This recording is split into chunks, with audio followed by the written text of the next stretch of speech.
So today I thought we'd take a look at some of the robot pinball machines I have out here.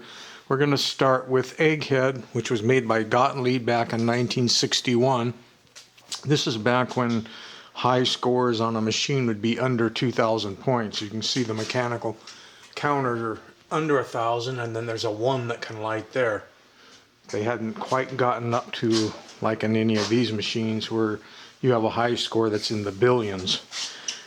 Also, since it's 1961, the balls do not automatically load. You actually push a lever to load the ball, and of course pull your lever to fire like you do on all of them. You have your flipper controls here.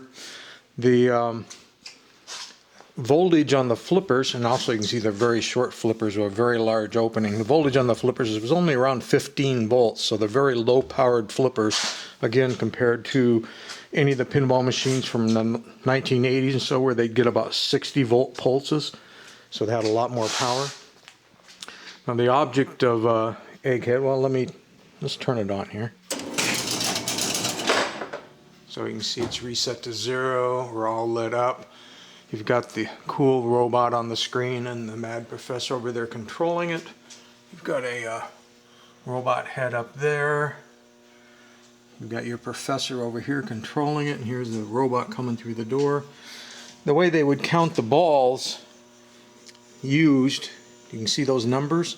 As we play each ball and they come down, they're going to start covering the numbers. So that's how you'll know how many balls you have played, simply by mechanically covering the numbers. Okay, what we're going to try here is probably rotating the camera either this way or the other way long ways, and have tech support hold it up above my head so you can see the whole play field.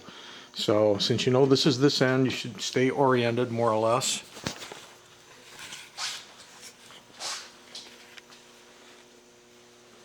You set? Yep.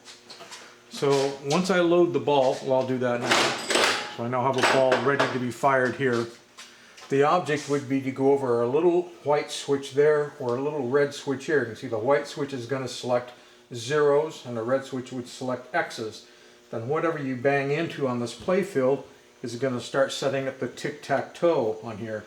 Now if you aren't fortunate enough to hit one of the X's or O's, you have another chance by using your flippers to hit the X button target here or the O button target there, and then get the ball back up in play to try to get again your tic-tac-toe.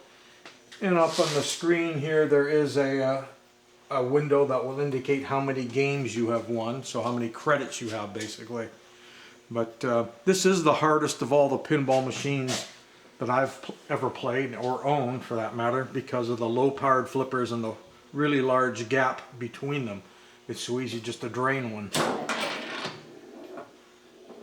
So we hit none of the switches, so you are racking up individual points. You can see it's going 1, 2, 3, you get a point for each one. 17, I hit a tenner.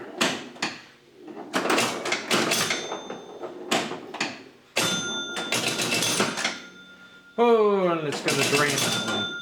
Okay, so there was ball 1. Now I'm going to load up. I have it set for 5 balls. See if we can do better on the second ball. Almost ran over the white one. I guess I did run over the white one because it put the O's on the board. You can see I have an O there and there.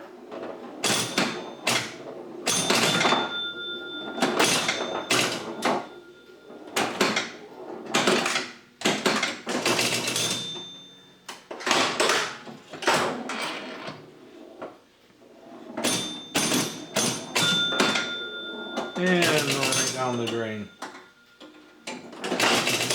Because it is a mechanical loader, you could load more than one ball in at a time. Selected the O's again. And went down the drain.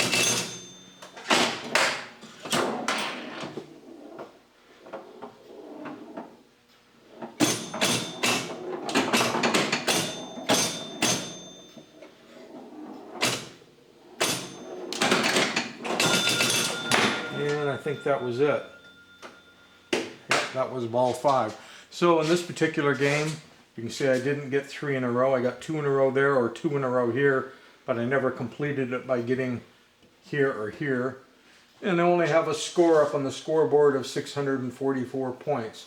But apparently it says I got 1 extra credit there. It did bring up a 1. So the score was high enough to bring up a 1. And as you heard on this machine has the bells. All of the old electromechanical machines, well not all of them, but most of the ones from Gottlieb would not only make the solenoid noises, but also would have the nice chimes and bells in them. And so I think that about, I'm going to get the camera back from tech support. I think that about wraps it up for Egghead. I think maybe next we might, the next video we'll move on to Duratron.